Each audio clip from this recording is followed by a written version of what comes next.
Frank. How you doing? Pretty good. How was Florida? Did you survive the heat?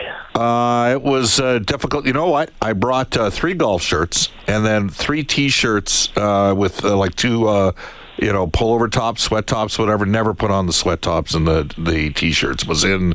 But here's the real Florida question: how many pairs of underwear? That's kind of a personal question, don't you think? But I always the true answer is there's never enough. Plus two for the amount of time that you're on the road. That's my rule. Just I was going to say you might have needed to change your pair after the first period too. See, Frank, we're filming this. Why do you have to go down that path and drag it? Well, look, here's the thing. There's a whole bunch of people around the Edmonton region that were probably really unhappy with the first period. Well,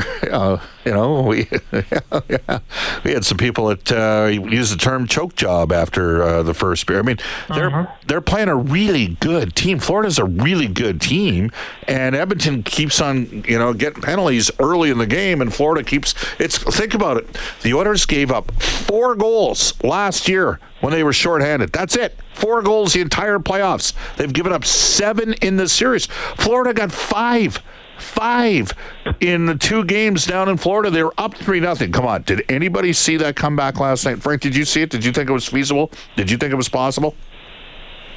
I'm a big body language guy, and I can tell you that watching the Oilers' body language on the bench, particularly in the first period, I did not see that coming, no. Yeah.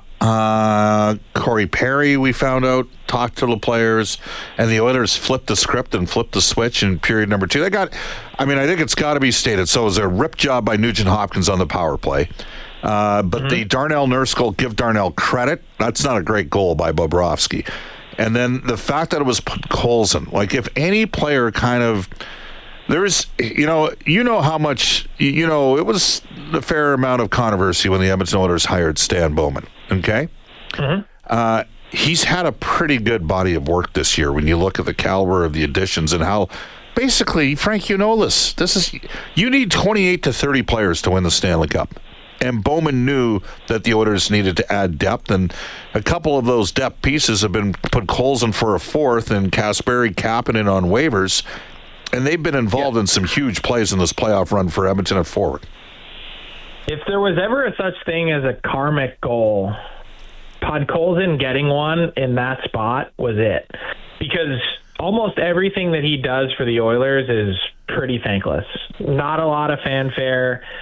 Makes a million smart plays a series, and particularly against this Florida team, the way that they, crash and are aggressive on the walls trying to get pucks out of your zone, he's so patient and is really good at it. And that part, he deserves a ton of credit for the way that he's added layers to his game, because I don't think, even the Vancouver Canucks, the team that drafted him, would have envisioned him as this type of player. And especially one drafted so high, a lot of guys that get picked in those spots only know how to play a certain way. And if they don't score at the NHL level, well, then their career's over and they have to find a new line of work, because that's what it's all about. And he's added that, and he deserves all the credit for it. When it comes to Stan Bowman and the changes that he's made to this group since taking over, I've said for a long time, and I believe this to be true, that it's in terms of acquiring the first half of your roster to be a cup contending team, I don't know that that's insanely difficult work. It requires a ton of luck involved to get your hands on players like McDavid and Draisaitl. But when you have a team that's knocking on the door and is trying to get over the hump, it takes someone special that has the vision to be able to add the final touches and pieces to a roster. And Dan Bowman did that.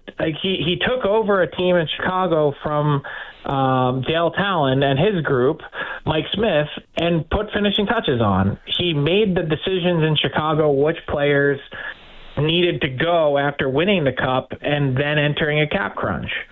Ken Holland, to his credit, he had a lot of that in Detroit as well. When you win, you've got to know what it takes to get over the hump. And I think one of the key things that Stan Bowman has brought is vision. He knew really early on in November or December this season and pinpointed exactly what the Oilers weren't doing well, and then went out and addressed it in both understated and impressively aggressive ways by guys like Podkolzin and Kapanen on one end and Wallman as a trade acquisition on the other. Yeah, and here's what I'll throw the listeners' way, and people may not want to hear this in places like Calgary and Vancouver, that if they're haters of the Edmonton Oilers. Stan Bowman won 3 different Stanley Cups with Chicago. Each of those teams, yes, there was a core there, but each of those teams were different. And I mean, that first team was stacked in 2009, 2010. He didn't get to keep that team. Then in 2013, they come back and win it again. Right? Like it was, and knock off the LA Kings in the process with a different type of team. And then in 2015, because, there was the Hawks in 2010, it was the Kings in 12, the Hawks again in 13, the Kings in 14, and then he wins again with a different type of team in 2015. So what I'm going to throw the listeners' way, is, and you can dispute me if you want here, Frank, makes for an animated conversation. This is the second of back-to-back years for the Edmonton Oilers going to the Stanley Cup final. We'll see what happens. It's now a best of 3. It was an awesome comeback. But I actually believe it would not surprise me if the Oilers get back to the final 2 more times in the next 4 years. And part of it is because, frankly, I think Stan's, and it's hard to get back to the final, but I think Stan knows what he's doing, and I think he's shown that. And his relentlessness, backfilling sort of the minor league portion of the lineup, being proactive. People made a big deal when the Oilers lost Raphael Lavoie on waivers. The Oilers waited and claimed Kapanen. They also claimed a guy named Alec Regula, who's been hurt all year, who may be a solution at some point next year as a third-pairing right-shot defenseman. So the work never stops. And that's the point. You got to grind. And do you think is that feasible? Assuming you have McDavid, Draisaitl, and Nugent Hopkins McDavid, Draisaitl, and Bouchard all, because you got to get McDavid and Bouchard done this summer. But assuming you get those guys all extended, do you think that's feasible, that they can make a couple more return trips to the Cup in the next 4 years? No, I'm going to dispute your number. I said a few weeks ago 3 times in 5 years. After this year, 3 more times in the next 5 years. Yep. Well, I'll buy that for $1. I'll tell you that right now. Everyone in a very elementary way, you could say, oh yeah, but the thread here is McDavid, Draisaitl, Bouchard as the 3 pillars for this team, or whatever the number is. The truth is, to your point, if it were that easy, they would have been winning cups in 2019, 20, 21, etc. And with that, this team this year is a lot different than the one last year. Yeah. And you could make the argument as well that last year's team is more equipped to win in the regular season than this year's team, which the numbers would probably bear that out. But when it comes to playoff success and what it takes to win at this time of year, I think they're as well situated as anyone.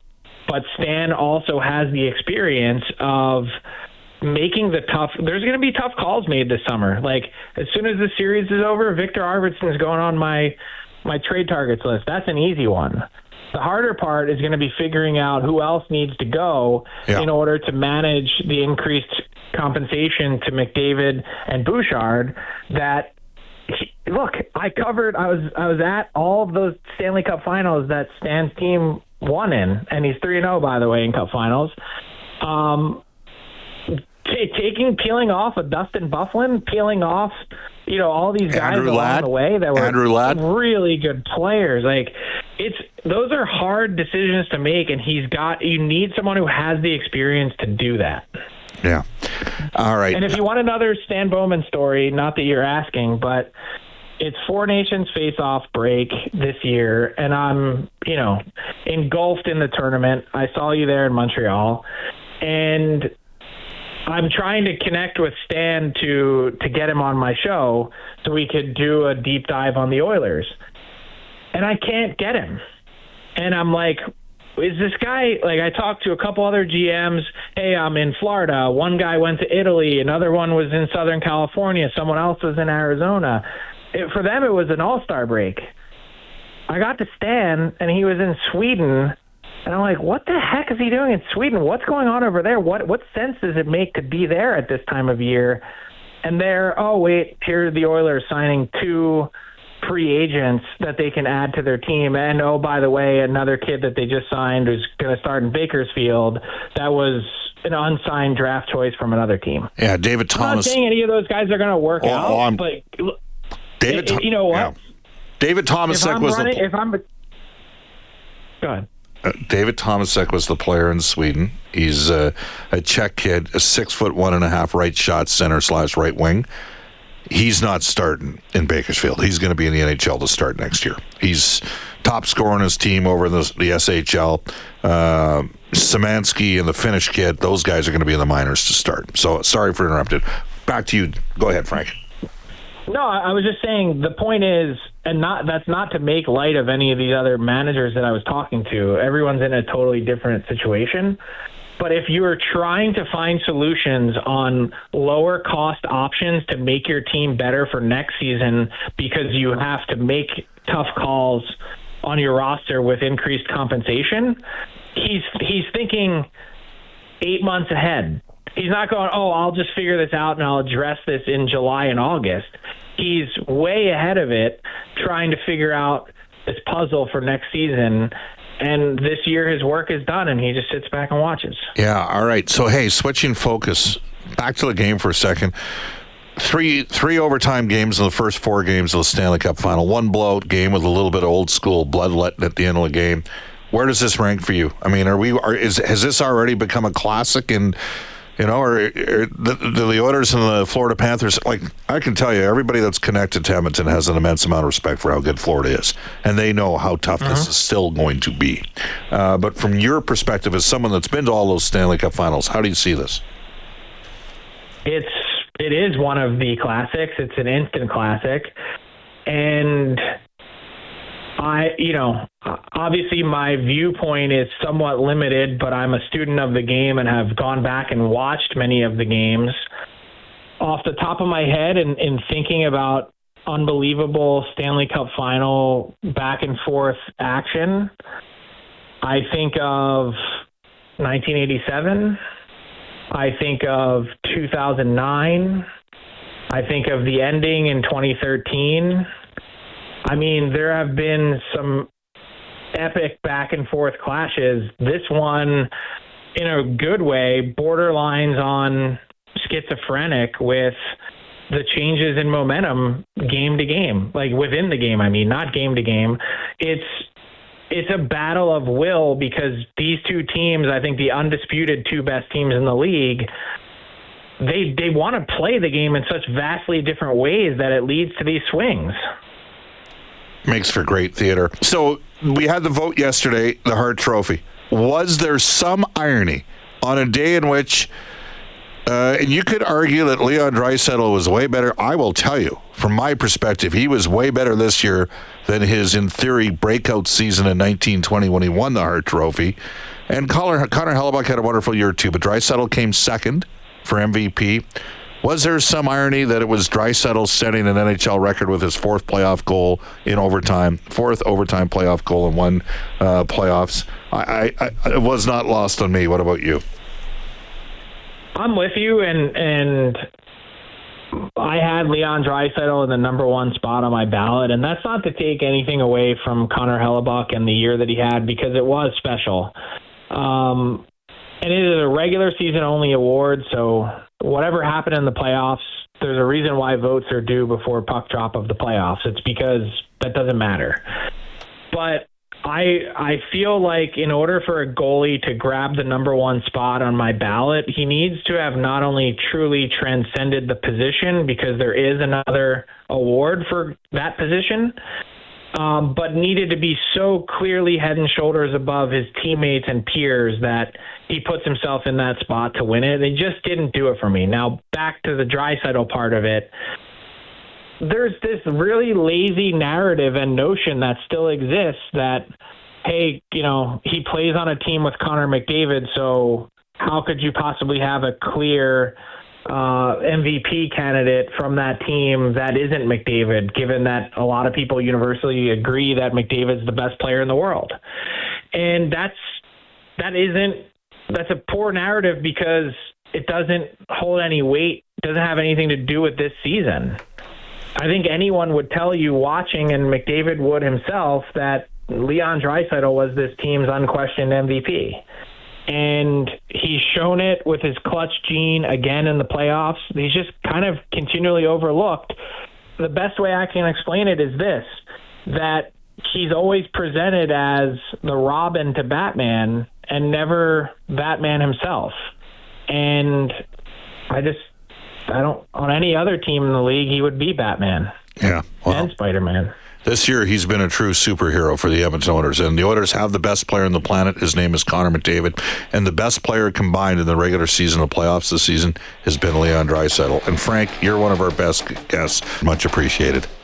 Have a good one, Bob. See you later, man.